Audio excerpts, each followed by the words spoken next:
Okay, so today we're going to look at an SAT optional essay on the theme of Martin Luther King and the Vietnam War. Before we actually start reading it, I think that it's really important just to have a little bit of historical context as to who Martin Luther King was and why the Vietnam War was so important in terms of American history. So beginning with Martin Luther King, as you can see on the screen here. Martin Luther King was an advocate for civil rights in 1960s America. In America in the 1960s, the society was extremely divided. America had policies of segregation, which essentially meant that black people and white people, they couldn't be in the same schools for the most part. They couldn't share the same seats in the bus. You might very well have heard of Rosa Parks, who was quite famous because in the 1960s, if you were black, you had to sit at the back of the bus, versus if you were white, you could sit at the front. She disagreed with that, and therefore she decided to sit at the front. Following that, there was the bus boycott, in which African Americans refused to use the buses and got this law overturned. Martin Luther King is most famous for his "I Have a Dream" speech. He is an advocate of non-violent protest. So he thinks that in order to get what you want, violence isn't the way to go about it. You might think about him in opposition to someone, say, like Malcolm X, who, although was also an advocate for civil rights, thought that the best way to go about that was through violence, that you wouldn't be paid attention to unless you made things very difficult for people. Martin Luther King, however, he very much was in favour of peaceful protest and trying to go about things in a more, not civilised, but just a calmer, less violent way. So his speech that we're going to look at today is talking about the Vietnam War. So here are some images. So the Vietnam War is quite a controversial aspect of American history in some ways. So America became embroiled in this war with Vietnam. You don't really need to know too much about the historical context of this, apart from America didn't come off too well in it. And it called into all sorts of questions about poverty and social justice. Martin Luther King is really talking here about how unfair it is that the people that they are sending away to fight their wars abroad are having this equal treatment at home, and therefore it's just not a fair system to have at all. So that is a little bit of information about that. If you are interested and want to know a little bit more, I recommend you do a Baidu search or a Bing search and try to find out a little bit more information. But that is really everything you need to know in terms of what we're about to read.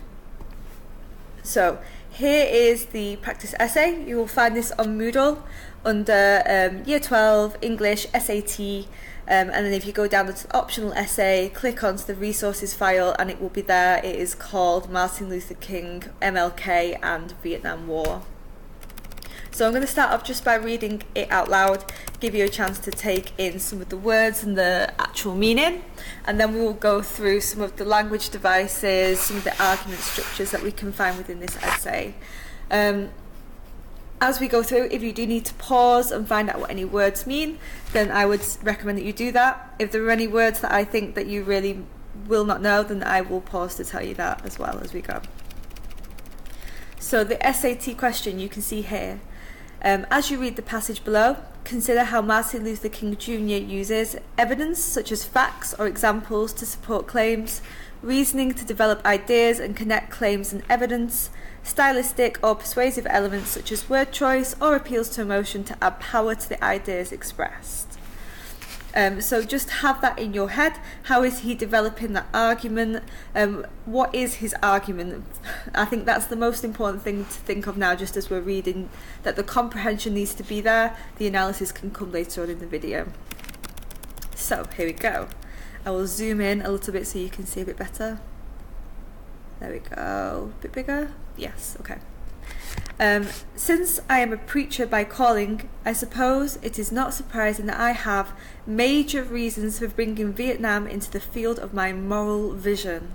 That word there is really important. Remember our ideas around ethos. There is at the outset a very obvious and almost facile connection between the war in Vietnam and the struggle I and others have been waging in America. A few years ago, there was a shining moment in that struggle. It seemed as if there were a real promise of hope for the poor, both black and white, through the poverty program. There were experiments, hopes, new beginnings. Then came the build-up in Vietnam.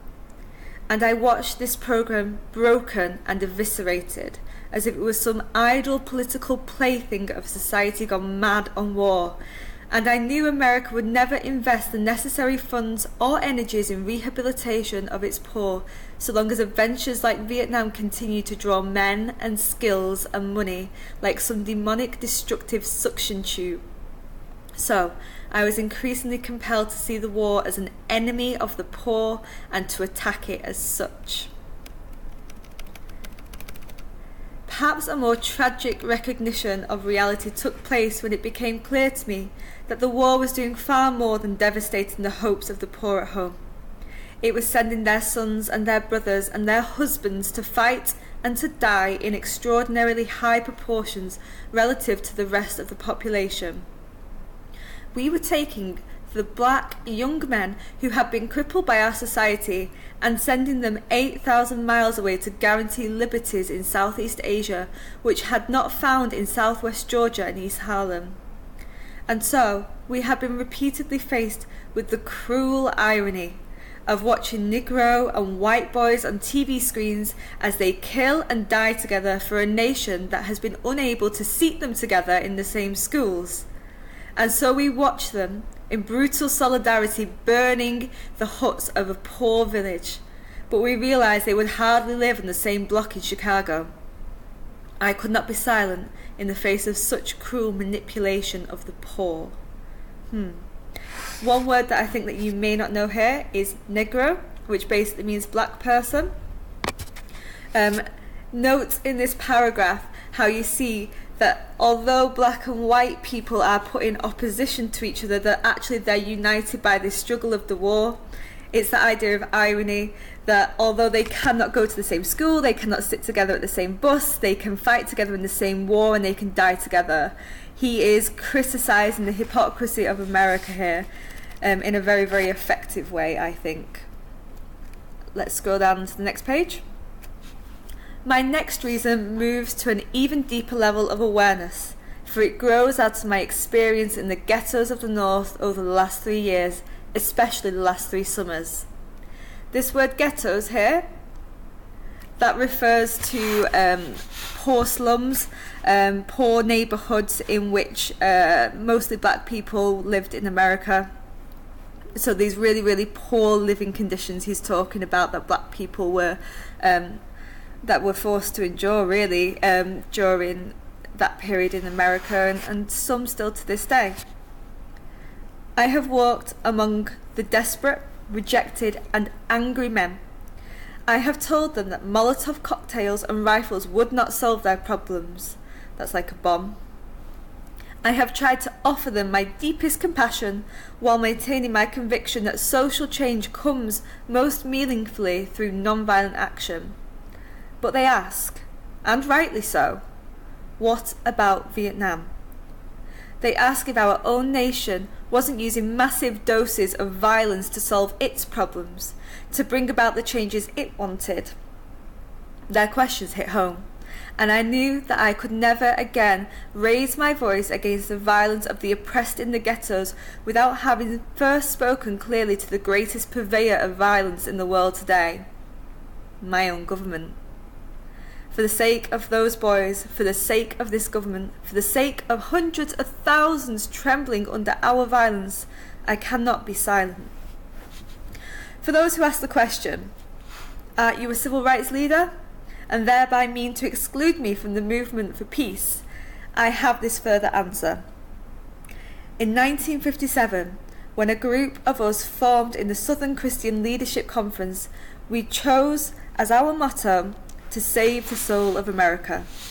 We were convinced that we could not limit our vision to certain rights for black people, but instead affirmed the conviction that America would never be free or saved from itself until the descendants of its own slaves were loosed completely from the shackles they still wear. Now it should be incandescently clear that no one who has any concern for the integrity and life of America today can ignore the present war.